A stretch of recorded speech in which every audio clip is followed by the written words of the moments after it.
মুখ্যমন্ত্রীর নির্দেশনামা জারির পরেই এবার বাজার নিয়ন্ত্রণে তৎপর হলো ঝাড়গ্রাম জেলার গোপীবল্লভপুর 1 ব্লক প্রশাসনের তরফ থেকে গোপীবল্লভপুর মার্কেট কমপ্লেক্সের সবজি মার্কেট সহ গোপীবল্লভপুরের একাধিক জায়গায় বুধবার অভিযান চালানো হয়।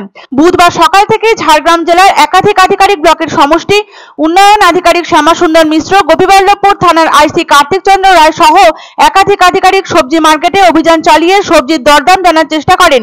এরই আগে সবজি বিক্রেতাদের বিশেষভাবে সতর্ক করা হয় যাতে কোনোভাবেই ক্রেতাদের থেকে মাত্রাতিরিক্ত দাম না নেন।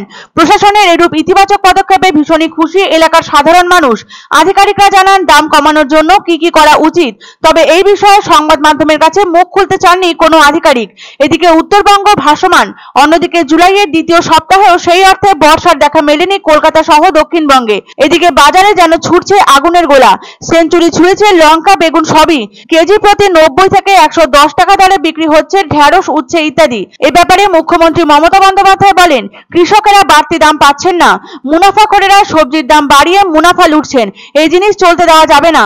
রাজ্য জুড়ে সবজির ঊর্ধ্বমুখী দাম নিয়ে মঙ্গলবার প্রশাসনিক আধিকারিকদের নিয়ে নবান্নে বৈঠকে বসেন মুখ্যমন্ত্রী মমতা বন্দ্যোপাধ্যায়।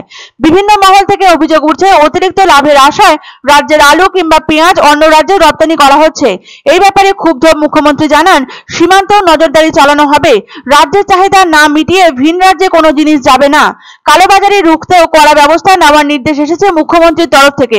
সংশ্লিষ্ট বিভাগের আধিকারিক সহ টাস্ক ফোর্স ও বাজার কমিটির লোকজনের সঙ্গে বৈঠক করা 24 ঘন্টা কাটতে না কাটতেই অভিযান শুরু হয়ে গেছে পুরো রাজ্যব্যাপী। ময়দানে নেমেছেন প্রশাসনিক কর্তারা। অভিযান চলে রাজ্যের সর্বত্র। একই চিত্র পরিলক্ষিত হলো ঝাড়গ্রামেও। ঝাড়গ্রামের গোপীবল্লভপুর বাজারে অভিযান চালাতে দেখা যায় জেলা প্রশাসন ও ব্লক প্রশাসনের কর্তাদের। অভিযান মূলত চলে গোপীবল্লভপুর মার্কেট কমপ্লেক্সের সবজি মার্কেটে। এই অভিযানে ছিলেন ঝাড়গ্রাম জেলার একাধিক আধিকারিক, ব্লকের সমষ্টি উন্নয়ন আধিকারিক সহ গোপীবল্লভপুর থানার আইসি। মঙ্গলবারই সবজির দাম বৃদ্ধি নিয়ে উদ্বেগ প্রকাশ করেছিলেন মুখ্যমন্ত্রী। আগামী 10 দিনের মধ্যে সবজির দাম কমানোর নির্দেশ দিয়েছেন তিনি। কোনো ব্যবসায়ী সবজি মজুত করে রাখলে এসটিএফ, সিআইডি এবং ইনফরমেশন ব্রাঞ্চকে নজরদারি চালাতে বলেছেন তিনি। মুখ্যমন্ত্রীর নির্দেশনামা জারির পরের দিনই বিভিন্ন জেলার একাধিক বাজারে অভিযান শুরু করে দিয়েছে প্রশাসন। উল্লেখ্য, সবজির দাম নিয়ন্ত্রণে এক শ্রেণীর অসাধু ব্যবসায়ীর বাড়বাড়ন্ত ঠেকাতে সরকারের তরফে টাস্ক ফোর্স গঠন করা হয়েছিল। সেই টাস্ক ফোর্স তাদের কর্তব্য পালন করছে কিনা সেই নিয়েও খোঁজ খবর নেন মুখ্যমন্ত্রী। টাস্ক ফোর্সে রয়েছেন এগ্রি মার্কেটিং, পুলিশ, এগ্রিকালচার, পশুপালন ও মৎস্য প্রতিপালন, হর্টিকালচার, ফুড অ্যান্ড কালচারের প্রতিনিধিরা। বুধবার ঝাড়গ্রাম জেলার সবজি বিক্রেতাদের সতর্ক করা হয় যাতে কোনোভাবেই তারা ক্রেতাদের কাছ থেকে লাগাম ছাড়া দাম না নেন।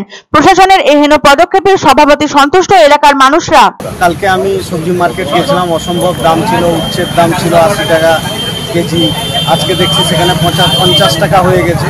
এবার এইভাবে সবজিগুলোর দাম কমার কারণ হচ্ছে প্রশাসন থেকে আজকে একটা উদ্যোগ নেওয়া হয়েছে যে সবজি যাতে সুলভ মূল্যে আমাদের সাধারণ মানুষেরা পায়।